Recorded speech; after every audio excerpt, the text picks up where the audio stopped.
कभी सोचा है एक ऐसी जगह जहां दूर दूर तक सिर्फ रेत हो, जहां जमीन पांव के नीचे से फिसलती हो, जहां गर्मी में आग बरसती हो और सर्दी में सब कुछ जम जाता हो। एक ऐसी जगह जिसे मौत का समंदर कहा जाता है। अब इमेजिन कीजिए, ऐसी जगह के ठीक बीच से इंसान एक लोहे का रास्ता बना दे, एक ऐसी रेलवे लाइन जो उड़ती हुई रेत के समंदर को चीर कर निकल जाए। ये कोई फैंटेसी मूवी की स्क्रिप्ट नहीं, बल्कि हकीकत है। चाइना ने दुनिया के सबसे कठिन रेगिस्तानों में से एक ताक्लामाकन डेजर्ट में एक ऐसा इंजीनियरिंग करिश्मा कर दिखाया है जिसने दुनिया भर के इंजीनियर्स को हैरान कर दिया है। आखिर कैसे उन्होंने फिसलती हुई रेत पर एक मजबूत रेलवे नेटवर्क खड़ा कर दिया? कैसे उन्होंने प्रकृति के सबसे बड़े चैलेंज को स्वीकार किया और उसे जीत कर दिखाया? चलिए आज हम इस अद्भुत सफर पर चलते हैं और पर्दा उठाते हैं इस महान प्रोजेक्ट के राजों से। लेकिन आगे बढ़ने से पहले आपसे एक छोटी सी रिक्वेस्ट है। अगर आप हमारे चैनल पर नए हैं तो इसे सब्सक्राइब जरूर कर लें, और अगर वीडियो अच्छा लगे तो लाइक करना मत भूलिएगा। मौत का रेगिस्तान, द टकलामकन। ये कहानी है टकलामकन डेजर्ट की। ये सिर्फ एक रेगिस्तान नहीं है, ये एक ब्लैंक जोन है, एक ऐसी जगह जहां जिंदगी के नियम बदल जाते हैं। इसका नाम टकलामकन का मतलब ही है अंदर तो आ सकते हो पर बाहर नहीं जा सकते। 1,27,000 स्क्वायर माइल से भी ज्यादा फैला हुआ ये रेगिस्तान इंसानी हिम्मत का इम्तिहान लेता है। गर्मियों में यहां जमीन का तापमान 160 डिग्री फ़ारेनहाइट तक पहुंच जाता है, इतना गर्म कि आप अंडा भी उबाल सकते हैं। वहीं सर्दियों में ये -13 डिग्री तक गिर जाता है। यहाँ ना पानी है, ना बिजली, और हर कदम के नीचे सिर्फ रेत है जो हवा के साथ अपनी जगह बदलती रहती है। यहाँ काम करने वाले हजारों मजदूरों के लिए यह सिर्फ एक फिजिकल चैलेंज नहीं, बल्कि एक मेंटल लड़ाई भी थी, जहां हर दिन उन्हें प्रकृति की सबसे कठोर शक्ति का सामना करना पड़ता था। रेत के नीचे छुपा अनमोल खजाना। तो फिर सवाल उठता है कि आखिर चाइना ने इतना बड़ा रिस्क लिया क्यों? इस नामुमकिन को मुमकिन बनाने की जरूरत क्या थी? जवाब छुपा है इस रेत के समंदर के नीचे। इस रेगिस्तान के नीचे दबे हैं अरबों टन्स के अनमोल संसाधन, तेल, कोयला और सबसे जरूरी रेयर अर्थ एलिमेंट्स। ये वही तत्व हैं जिन पर आज की मॉडर्न टेक्नोलॉजी टिकी हुई है। आपके स्मार्टफोन से लेकर डिफेंस इक्विपमेंट और इलेक्ट्रिक व्हीकल्स तक, इन तक पहुंचना सिर्फ आर्थिक रूप से ही नहीं, बल्कि रणनीतिक रूप से भी बेहद जरूरी था। इस जरूरत ने जन्म दिया हॉटैंजेंट रुओचांग रेलवे प्रोजेक्ट को, जो 2,712 किलोमीटर लंबे टकलामकन डेजर्ट लूप का हिस्सा है। ये दुनिया का पहला ऐसा रेलवे नेटवर्क है जो एक पूरे रेगिस्तान को गोल घेरता है। फिसलती रेत पर मजबूत बुनियाद का राज। प्रोजेक्ट का सबसे पहला और सबसे बड़ा चैलेंज था इस चलती फिरती रेत को कैसे काबू किया जाए। इसके लिए इंजीनियर्स ने एक बेहद अनोखा तरीका अपनाया।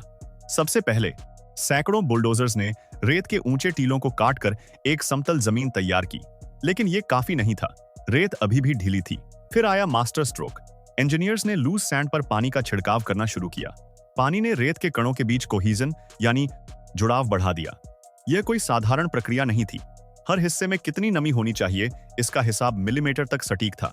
ज्यादा पानी रेत को कीचड़ बना देता और कम पानी उसे बांध नहीं पाता। यह साइंस और इंजीनियरिंग का एक बेहतरीन संगम था, जहां प्रकृति के ही एक तत्व यानी पानी का इस्तेमाल उसी की एक चुनौती यानी रेत को काबू करने के लिए किया गया।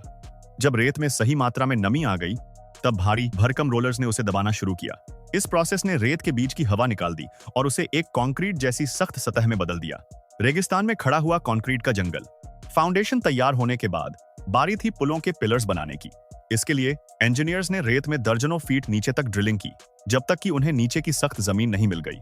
दिन रात काम करके उन्होंने रीइंफोर्स्ड कंक्रीट के मजबूत पाइल्स जमीन में गाड़ दिए, जो इस रेलवे लाइन के लिए जड़ों का काम करने वाले थे। इन्हीं जड़ों पर 11,000 से ज्यादा ब्रिज पियर्स यानी पुलों के खंभे खड़े किए गए। इन खंभों को बनाने के लिए इस्तेमाल किया गया कंक्रीट भी खास था। इसे ऐसे केमिकल एडिटिव्स के साथ तैयार किया गया जो इसे 160 डिग्री फ़ारेनहाइट की गर्मी और -13 डिग्री की सर्दी दोनों को झेलने की ताकत देता है। साधारण कंक्रीट इतने तापमान के उतार चढ़ाव में चटक जाता। यह कंक्रीट का जंगल मानो रेगिस्तान की छाती पर खड़ा एक ऐसा सिपाही है जिस पर मौसम की मार का कोई असर नहीं होता। इस पूरी रेलवे लाइन का 65% हिस्सा यानी लगभग 534 किलोमीटर इन्हीं एलिवेटेड वायडक्ट्स यानी पुलों पर बनाया गया है। इसका डिजाइन इतना स्मार्ट था कि तेजी से बहती हवा अपने साथ रेत को इन पुलों के नीचे से उड़ाकर ले जाती है, जिससे रेलवे ट्रैक पर रेत कभी जमा ही नहीं हो पाती। प्रकृति के साथ, प्रकृति के खिलाफ नहीं।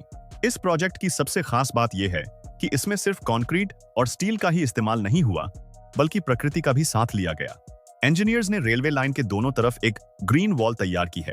उन्होंने 50 मिलियन स्क्वायर मीटर्स के एरिया में घास के ग्रिड्स बनाए, और 13 मिलियन से ज्यादा पेड़ लगाए।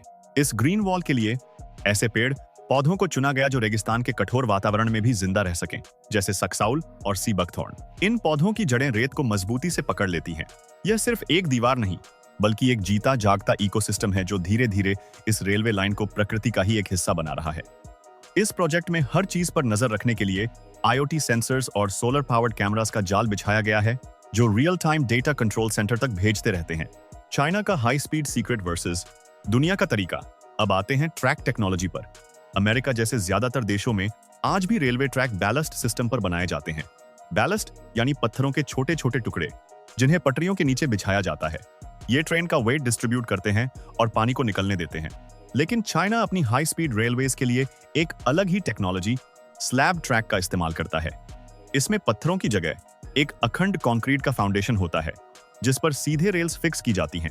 बलास्ट ट्रैक को समय समय पर मेंटेनेंस की जरूरत पड़ती है, जिसमें मशीनों द्वारा पत्थरों को फिर से सेट करना पड़ता है, जिसे टैंपिंग कहते हैं। रेगिस्तान जैसे इलाके में यह एक बहुत बड़ा और खर्चीला काम होता। स्लैब ट्रैक इस झंझट से मुक्ति दिलाता है। एक बार बन जाने के बाद यह सालों साल बिना किसी बड़े रखरखाव के काम करता रहता है, जो इसे हाई स्पीड रेल के लिए एक आदर्श विकल्प बनाता है। इससे हम क्या सीख सकते हैं? जब हम इस तरह के विशाल प्रोजेक्ट्स को देखते हैं तो अपने देश के संदर्भ में सोचना लाजिमी है। हमारे देश में भी इंजीनियरिंग के सामने अद्भुत चुनौतियां आती हैं। सोचिए, कहीं हमें हिमालय की कच्ची चट्टानों को भेदना होता है, तो कहीं तटीय इलाकों की नरम और दलदली जमीन पर बुनियाद रखनी होती है। मानसून की भारी बारिश और बाढ़ भी हमारे लिए एक अलग चुनौती पेश करती है। ऐसे में तकलामकन प्रोजेक्ट से मिली सीख, यानी लोकल मटेरियल्स का इनोवेटिव इस्तेमाल और पर्यावरण के साथ तालमेल बिठाकर निर्माण करना, हमारे भविष्य के प्रोजेक्ट्स के लिए एक गाइड बुक बन सकती है। यह प्रोजेक्ट हमें सिखाता है कि बड़ी चुनौतियों से निपटने के लिए सिर्फ पैसा और पावर ही काफी नहीं है, बल्कि आउट ऑफ द बॉक्स सोच और इनोवेशन की जरूरत होती है। प्रकृति से लड़ने के बजाय उसके साथ मिलकर काम करने का तरीका, जैसा उन्होंने वायडक्ट्स बनाकर किया, एक बेहतरीन सीख है। जून 2022 में जब ये रेलवे लाइन पूरी तरह से चालू हुई, तो ये सिर्फ एक ट्रांसपोर्ट का जरिया नहीं था। ये इंसानी जज्बे, हिम्मत और इंजीनियरिंग की जीत का प्रतीक है। ये इस बात का सबूत है कि हमारी कल्पना की कोई सीमा नहीं है, और जिसे हम नामुमकिन सोचते हैं, उसे मुमकिन बनाया जा सकता है। तकलामकन रेलवे सिर्फ दूर दराज के शहरों को नहीं जोड़ती, बल्कि ये फ्यूचर के मेगा प्रोजेक्ट्स के लिए एक इंस्पिरेशन है। ये हमें बताती है कि जब इंसान ठान लेता है, तो वो मौत के रेगिस्तान में भी जिंदगी की पटरियां बिछा सकता है। यह सिर्फ एक रेलवे लाइन नहीं, बल्कि भविष्य की पीढ़ियों के लिए एक संदेश है कि कोई भी चुनौती इतनी बड़ी नहीं होती जिसे इंसानी हौसले से जीता ना जा सके। तो दोस्तों, अगर आपको तकलामकन डेजर्ट का यह अद्भुत सफर पसंद आया और आप भविष्य में भी ऐसे ही हैरान कर देने वाले इंजीनियरिंग और टेक्नोलॉजी से जुड़े वीडियो देखना चाहते हैं, तो इस वीडियो को लाइक करना ना भूलें। हमारे चैनल को सब्सक्राइब करें और बेल आइकॉन दबाएं, ताकि हमारी कोई भी नई वीडियो आपसे मिस ना हो। इस जानकारी को अपने दोस्तों के साथ भी शेयर करें, ताकि वे भी इस इंसानी हिम्मत की कहानी को जान सकें। मिलते हैं अगले वीडियो में एक और रोमांचक कहानी के साथ।